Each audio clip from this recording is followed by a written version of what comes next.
Thanks so much for joining me today. We are trying to save money and not waste money during the Sephora sale. It is very tempting to buy and overspend during this time because it is a really great saving. So depending on the tier, there are different access points to the sale in terms of the date you can access the sale, as well as different savings amounts or different savings percents. And this only happens twice a year, so I can see why it would be tempting to buy more rather than less.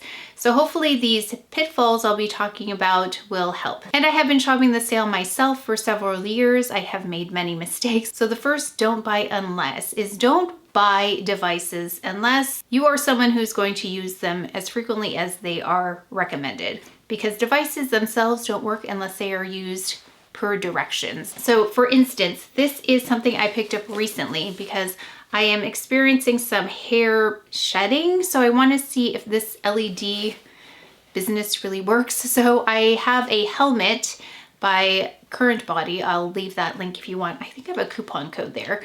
But one of the reasons why I also purchased something else is because I travel quite a bit, and the LED helmet by Current Body, it's very bulky to travel with, so I don't see myself traveling with it. So I wanted to buy a cap that I could travel with. So this has got the LED lights in here, and it's got a little battery charger. So one could use this without the helmet, but I purchased this for the purpose of traveling with it. So it's got a battery pack that you plug in. So actually it's hands-free.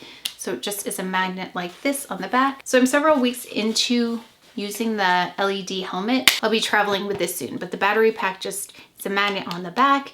But this is especially something that needs to be used frequently per directions in order for it to be effective. So I'll also be updating everyone on my progress with the helmet along the way, as well as the hat. If you want to stay tuned, we'll be tracking my progress. Another product that I have, and I have several versions of this. I have the older version, I have the mini version, and then I recently picked this up at a different sale. This is the Trinity NuFace device. This also needs to be used frequently in order to see the results. So avoid purchasing devices unless there's the intent to use it as frequently as recommended. That is definitely something to think about when it comes to devices, because the prices are quite high for something that might not get used. Second pitfall is to pick any primer. So I actually have two different looks going on here. If you noticed that at the beginning, I have two different primers on. We'll continue to talk about two different things that are on my face. So knowing your skin type and knowing what you want the primer to do. So I have two different primers on here. We've got the Merit primer, and we also have the Bobbi Brown primer. So if you are new to makeup and cosmetics, then this might come as a, I don't know if it's a surprise, but all primers are not made equally. The Merit product, I'll put a picture here, is really great for drier skin types. It's lightweight, yet it is nice and hydrating. So oily skin types might not love this as much as the other primer I'm going to talk about. Also, that's great with a foundation that's not as hydrating, because I know I've tried different primers that are hydrating with hydrating foundations, and it's too much hydration for me. I have combo skin, more oily in the center, more normal on the exterior. So I have had issues myself when I combine hydrating and hydrating, it becomes too hydrating. So it's nice to balance it out. So I have a more hydrating primer here. The Merit is on the side. And then I have a less hydrating, more gripping type of primer on this side. So the gripping type of primer I have is by Bobbi Brown. This is the vitamin enriched face base. So this is great for more combo skin types, oily skin types. And you can definitely feel the difference on the face when you apply them side by side. So here's the swatch. We've got the Merit here, and then this is the Bobbi Brown. So definitely know the skin type, because if someone ends up with a primer that's not ideal for their skin type or not ideal for the foundation they want to use it with, then it can actually make application more difficult and less effortless. I really like effortless makeup. As you can see, I like a very natural makeup look with very much a lovely, healthy skin kind of glow. The reason I picked the Bobbi Brown for this side is because I knew I had a very hydrating foundation going down. And the reason I picked the Merit on this side is because I knew I had more of a satin, less fluid kind of foundation. So we'll talk about that in a minute. So another pitfall to avoid is to not remember to think about the skin type that you have, as well as the type of foundation you want it to work with. So when it comes to foundation, some pitfalls to avoid are forgetting what kind of makeup you like the kind of coverage or the kind of finish, as well as how mobile somebody is. So for instance, I like stick foundations for travel because they're just easier, they're less messy. I've got some beautiful foundations here by Dior. So that's what I have on this side. Another thing to think about is also the finish and also the level of coverage. So this is very natural looking, the way it's seamless on the skin. However, there is more of an opacity to this, more of a foundation quality to this that some people like and some people might not like. So I think this is for people who like foundation because you can definitely get some nice coverage here. It's got a satin finish. I'm gonna swatch for you the 3 shades that I have. I have here 2CR, which actually I have that on my face right now, 3N, and we have 3.5N. And I have all 3 of those shades on my face now. Of course, I'm showing images here of all of the products, as well as tabs. There should be tabs popping up here that will be shoppable, so that lets you click on the tab and then it just makes the video a little bit smaller if you're watching on a phone, and then you can explore the products while I'm talking, and then you can click on the video again and it should expand it. So that way it makes the viewing process a little bit more seamless and you don't have to exit the video to see the product. So hopefully that helps. If you don't want to see them, I think you can click, there's like 3 dots. So if you want to not see these, you can click the dots and I think you can dismiss them. So if you don't like those, you might want to try that now. And if you do like them, you can try clicking on it and you can see how it expands the product and makes the video smaller, but it doesn't exit you from the video, which is great. Okay, so here are our shades. So 2CR, 3N, and 3.5N. If you want something more glowy, this is one of the most sheer foundations I've ever used. It's more hydrating as well. So oily skin types might not love this. Combo skin types might want to go in with a primer that grips a little bit more. This is Westman Atelier. I recently picked this up and it's one of the most sheer, not even foundation, so I'm not even going to call it a foundation. It's more like a skin tint, and it has a very sheer coverage. It's a really pretty veil of color, but definitely concealer is necessary. And we'll talk about concealer with both of these in a moment. But this is more fluid. So if you want something more fluid, very sheer, this is in 5. So here is the shade 5, Atelier 5, compared to all of these other shades. And you can see how fluid it is. So one of the pitfalls with foundation is not considering lifestyle, how much someone travels, as well as how sheer or opaque you want for coverage. So just some things to think about, and your skin type. Again, it goes back to skin type. I think that makes a really big difference when it comes to what kind of foundation someone loves. For concealer, one of the pitfalls to avoid with concealer is picking concealer that can only do one thing. Either it's going to conceal under the eye or it's going to conceal the face. Now, I am guilty of this. I love to get really detailed with my concealer because I pay a lot of attention to this. So if you're someone who's very, very picky about concealer and really wants a very specific job for the concealer to do under the eye or on the face, like if you've got melasma or hyperpigmentation, I understand why that concealer might not work well under the eye, because that is my case, has been my case. However, if you want to get the most for your money, then I would pick a concealer that does both of the jobs, under the eye and on the face, because those are actually harder to come by than I think I thought they would be. There really is only one like non-SPF concealer that I use in both eye and face, and then another concealer that I use that is SPF. Actually, I take that back. There might be a couple more concealers now that my dark spots are getting lightened or lighter. I have a couple that can do both of those things. But at Sephora, one of the concealers that can do both for me is this Westman Atelier. I have mine in M2. This also has a brightening ingredient in it, which claims to brighten dark circles as well as dark spots. So it's got some skincare benefits too. It melts really nicely into the skin. And then I'll show you the other one that I'm talking about. So if you want SPF coverage with concealer, which I think is such a good idea because typically we're really addressing very delicate skin like the eye area, which needs protection from the sun. And then also dark spots, which for me, if the sun even touches any of my dark spots, they darken right away. So I'm very cautious of my dark spots being exposed to any sunlight. So SPF is really key for me during the day. So we've got this CL concealer. Mine is an 08P. It has a peachy tone to it. So it's perfect for dark spots and under eye circles. So we've got here, this is a Westman Atelier M2. This is CL and 08P. Thinking about how versatile a concealer is, can save a little bit of money instead of buying two concealers, one for the eye, one for spots, finding one that can do both. One that looks really great under the eye, which I think is a trickier spot, but also has the opacity to take care of any dark spots. So it's a tricky combination. I have to say the CL over here does look a bit more makeup-y because of that SPF, and the Westman Atelier looks more natural. So I would do this during the day and then this during the evening. We're on pitfall number 5. Pitfall number 5 involves blush. Purchasing a blush without thinking of skin type can be a pitfall because powder products can emphasize texture on the skin, and this one that I picked doesn't do that. It's really beautiful. This is by YSL. It's got a little bit of a glow to it. It's over here. I have some other glowy products in play as well, but this kind of glow doesn't emphasize pores and it doesn't emphasize lines on me. It's really pretty. So I really like this color. This is shade 44. I'll swatch that for you. It's a nice neutral blush on me, and then when you see the swatch, you'll see that lovely glow that it has.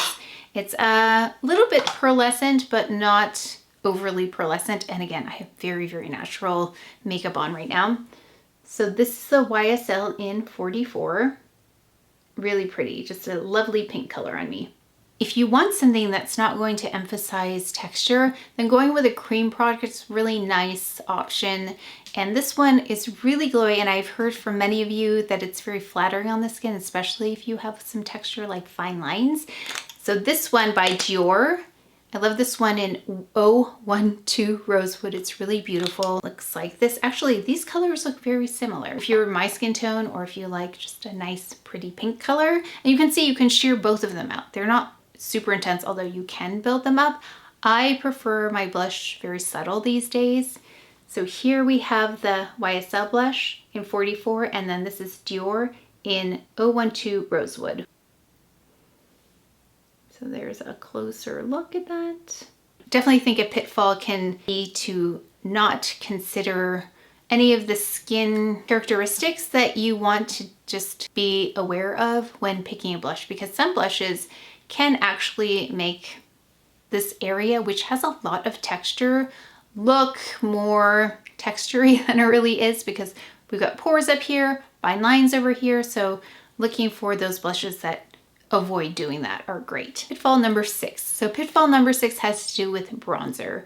So there are a few things with bronzer is to think about the tone. Do I want this to be a bronzer or a contour? Because contour has more to do with like light and shadow, while bronzer has more to do with a sun-kissed appearance. So if I looked as if my skin had been touched by the sun, it would have a nice like warm glow to it, and contour has like a gray look on me. So this one is lovely. Again, thinking about lifestyle and how mobile somebody is, this is a lovely one by Dior. It's very seamless. This is in tan. I believe I have a short that has all of the bronzers swatched, so I'll link that as well. This is 02 Tan by Dior. And I have that on this side of my face. Make sure to come back for application if you want to see everything in action. This one by Guerlain has a really great reputation. Guerlain is very known for their bronzers, if you're not aware, and I haven't talked about this in a long time, but this is in the shade 03. This is a terracotta light. It's got all these different shades in there. So this has a nice, again, bronzy tone to it, not like a contour, not cool, especially on me, but warm. And then think about the coloring, the undertone, what's going to work best for you as well. So I am warm toned. warm neutral, so a warmer bronzer generally looks better on me. And so we've got here the swatch of the Guerlain. This is 03. You can see there's a slight glow. And I have that on this side. So we've got bronzer, the Guerlain bronzer on this side. That's really pretty bronzer as well. Okay, pitfall number 7 is to pick the Dyson product that isn't actually the one that you will use more. So the one that I use more is this Dyson Airwrap. This is the traditional one. I know they have a newer one that has like a tapered end, but this is the one that I use. This is the long version, and I use this to curl my bangs. That's one of the things that I use this a lot for. I also like a little bit of wave to my hair, a little bit of movement, which is what we did today, very loose curls. So I really love this one. This is the one I travel with, and I am sad when I don't have it with me. And I've been using this one for years. So I think knowing what style of hair you have, and if you want to wear it more with a wave or with straight, or even the hair dryer. If you like to blow out your hair, then the hair dryer would be one to pick, but I wouldn't pick all of them.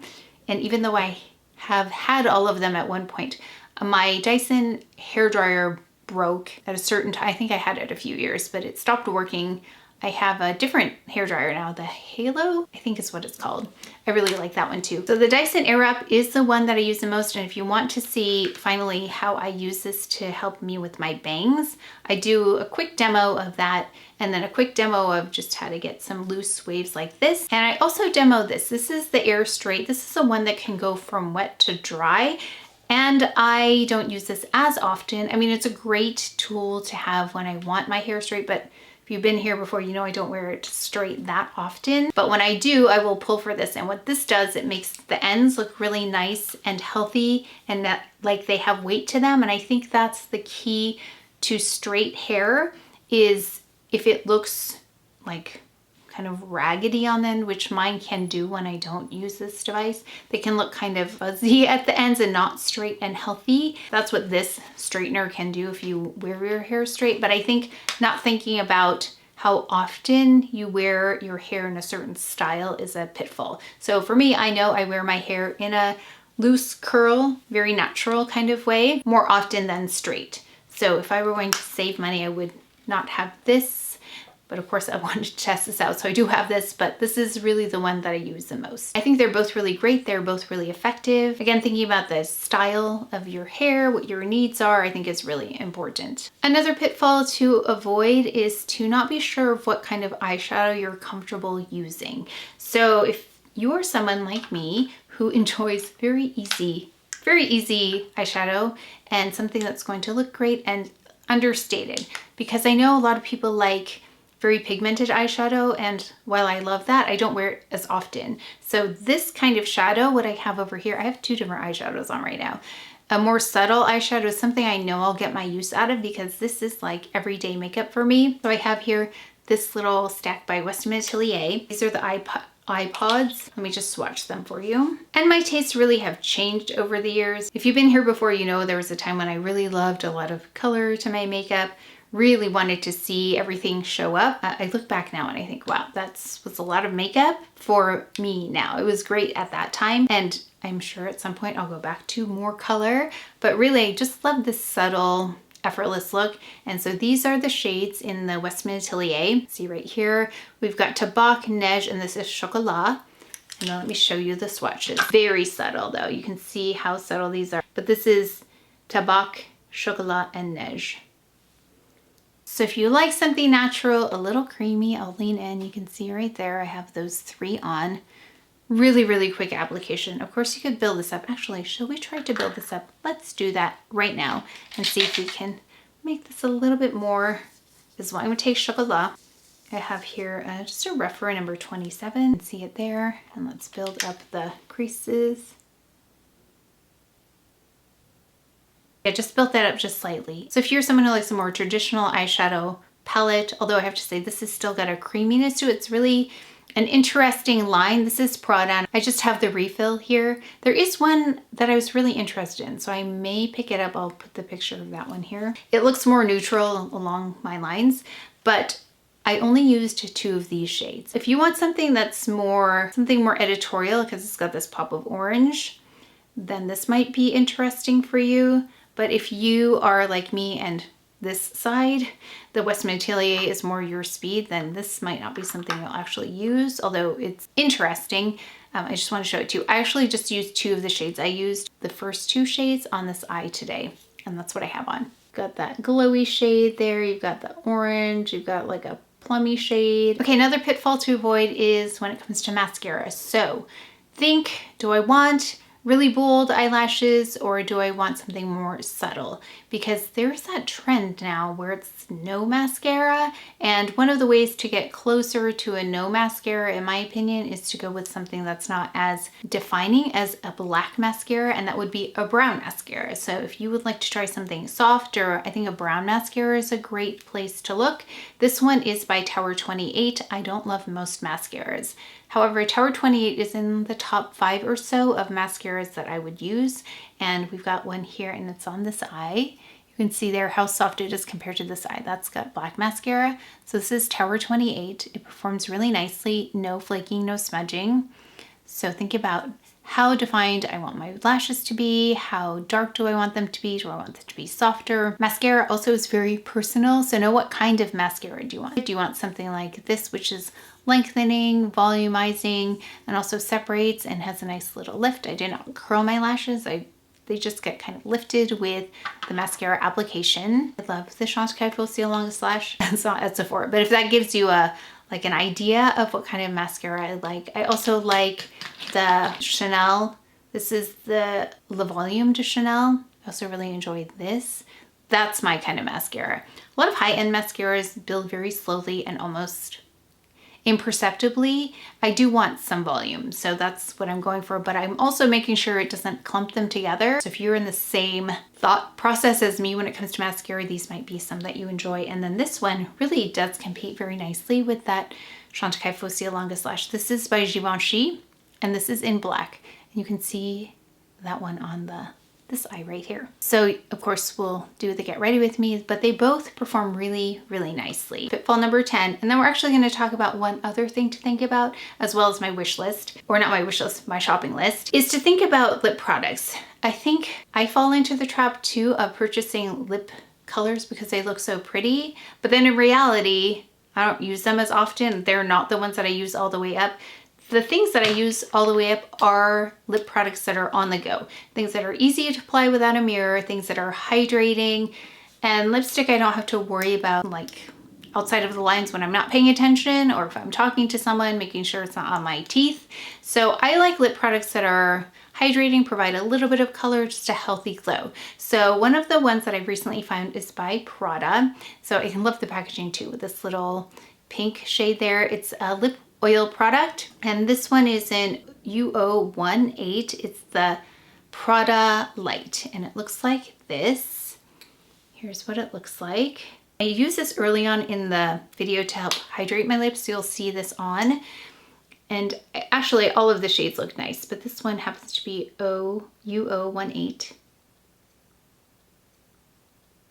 And then another lip, this still isn't a lot of color, but it's a little bit more refined because it's got a little bit of definition, but still very natural. This is one of the most easy lip liners to use. It's got such gentle glide to it if you've ever tried it. It's by Merit, and this one is in Beverly Hills. So you can see I kind of like the same colors, just something natural, something pretty. This is really pretty. So I've got the lip liner on. Actually, I put that on a while ago at this point. Yeah, it still looks really nice. Again, very natural. And on top of that, I put this lip product by Merit on. This one is in Pointel. You can see there, again, why I like the same things. I have so many lipsticks, but these are the kinds I pull for all the time.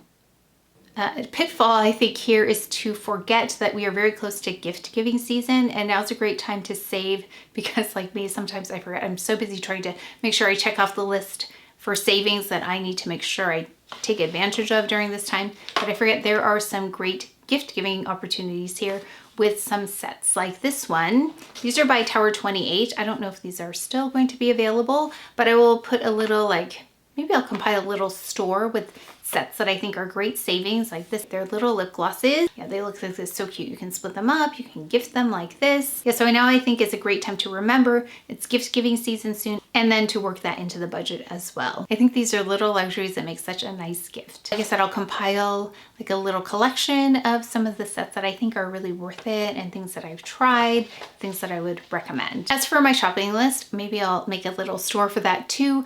I need to pick up some of the Shiseido cotton squares. I always stock up on those every sale. I use them all the time. I use them to remove makeup. I use them for toner. I use them at least twice a day. Also, Soft Services is carried at Sephora, so I want to get a refill for this. This is a hand cream. It's a hand cream for the evening. So you just do this, and the hand cream I put on at night. So it lasts a long time, plus I love the container. Looking for refill for that.